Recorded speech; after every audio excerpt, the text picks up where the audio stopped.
Alright, hello. I did, for my big question, for my independent read, why do trials shape individuals differently? I'm kind of psych nerd and I kind of wanted to take that angle on it, so that's my independent reading big question. So, my initial thoughts are the way that people change is because trials shape them, and I want to know a little bit more about that. And it also, they say that you really understand someone the most when they're under heat and when they're under pressure. And I wanted to know, why does this vary from person to person? Why can two people go through the same thing and end up totally different? So the first novel I chose was The House on Mango Street. And just kind of a brief summary of it, Esperanza is an adolescent girl about 12 years old, so just coming of age. She lives in a poverty-stricken Hispanic neighborhood with her family. She goes through a lot of personal struggles and questioning herself, but a lot of the novel is she's going through the people who live on her street and she's watching them, and she's talking about others and not herself and what they're going through, and kind of thinking about what they went through before. And so she's really not focused on herself at all when she is in so much pain on her own.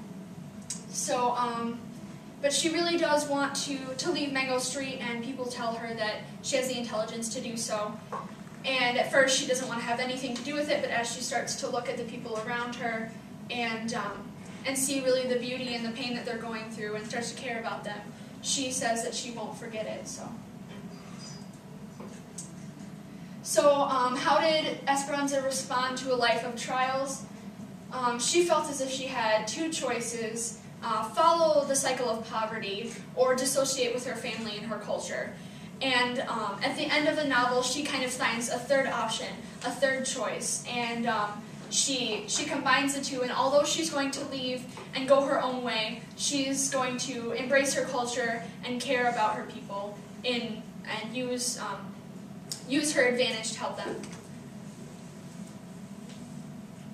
That's just closer up to this. And that's a picture of her. She was very thoughtful, and when she wrote, she had some interesting things to say. So how did she find the purpose within her trial, which was, in this case, poverty? Is that she looked outside of herself and she actually found a purpose through the negativity, and she looked for the purpose here specifically in helping others and seeing those who no one understands. All right, and the second novel I read was Jane Eyre. This book was also about a young girl as she grows up. This was in England, so a little bit of a different culture here. She also goes through poverty, but mostly she's oppressed by those around her, both when she lives with her aunt, who's like an evil aunt there, who does not love her, doesn't treat her well, and then she moves to a strict boarding school, which isn't much better, and although she does make a friend there, she's always constantly oppressed, and she's questioning why this happens to her. She goes throughout the novel. She finally starts to kind of see a positive side of life when she goes to work and live as a governess for a house for a little girl named Adele. And there's kind of some strange aspects to the novel. It's kind of there's always something more. There's a mystery going on here, which you figure out later. But she falls in love with the head of the house, which is Mr. Rochester. And after a long period of time, a lot of complicated emotions, they decide that they love each other and that they're going to get married. But this doesn't work out because the whole mystery behind it was because he has been forced into marriage before with a girl who's mentally insane. And so he's already married, he cannot marry Jane. She comes to a point where she does not know what to do. It's either she lives as a mistress and she's not legitimate, or she abandons the only good she's known. So she goes through a period of time where she's kind of questioning everything, and she leaves, but eventually she comes back, and his wife has passed, so they're able to marry. She finds a third option there as well. We can click to the next one. So she came to a point in her life where she had that kind of pivotal choice, and she could either follow what society said she could be and submit to the people around her that have been controlling her whole life, or risk everything, give up her faith, friends, and rebel. And then she also found a third option at the end. And although she kept her faith and she forgave, like she went back and she forgave her aunt, Mrs. Reed, and she set everything right, but she still went her own way while doing so. Alright, and that's just a picture of her as well. Okay, so she also found a new approach. She looked for a purpose, caring for the man who she really loved. She kept her faith in something larger, and the forgiveness was a big part of how she found a purpose through what she went through. Okay, so I went through and I found some well-known people that have gone through trials and ended up very different. Does anyone know who this is? No one? Okay, this is a very famous serial killer whose name escapes me at the moment. Go back! Ted Bundy, right. Yes, anyway. But Ted Bundy, he was abused by his father, who wasn't really his father. It was really his mother was actually the girl he thought was his sister, and he went through a very complicated yeah, so he had a complicated life, and he certainly went through trials as he grew up, and he obviously did not find a positive purpose through his trials as he went around killing women.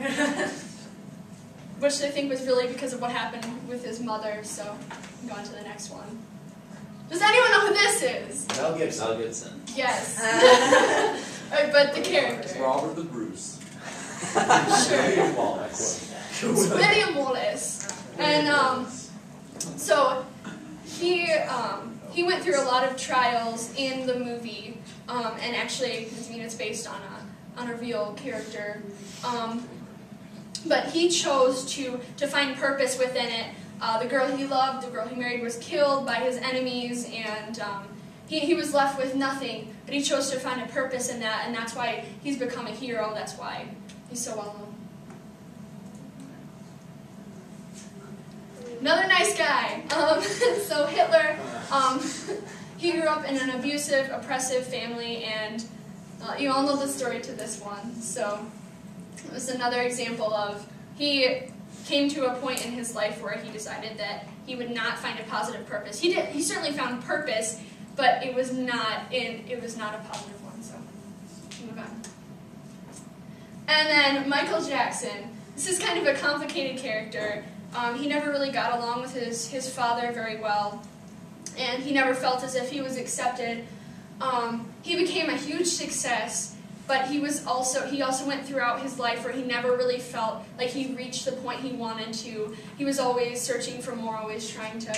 So he was kind of both. He kind of chose a in-between there, but he was messed up, but he also used it for some sort of purpose. I mean, he was a really great musician. So. And then Martin Luther King Jr. Went through a lot. He was almost assassinated, and then he was assassinated, but he found purpose through his own suffering and through his own oppression as a race, and there's no way there. Alright, and this is the final one. Anne Frank, she was closed out from society during the Holocaust, and she found her own way to deal with that through her writings, but she never gave up. She found purpose, and she wanted to share that with the world, even as after she died. So, all right. So, why do trials shape individuals differently?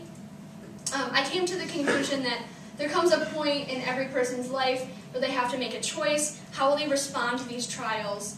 And the ultimate question that they must answer is this: are you going to use this to find a purpose outside of yourself, or not? And that was why people end up a lot different. So that was the end of my presentation.